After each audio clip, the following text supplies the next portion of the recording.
babarayin yung kuryente at tubig. Pinagsasabi mo, kumare? May utang ako?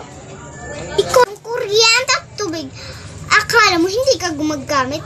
Hindi ka makabayad kahit ni isang lang? Tumakas rin si kumare sa buhay ng bahay. Saan ko pala si kumare yung kuryente?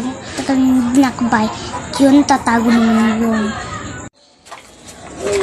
Hoy, kumare! Ano? Bakit? Yung utang mo na tubig at kuryente, baka ka nalimutan. Utang si Iko may utang sa akin, okay? Tingnan mo, mayaman ako. Ang inaakala mo?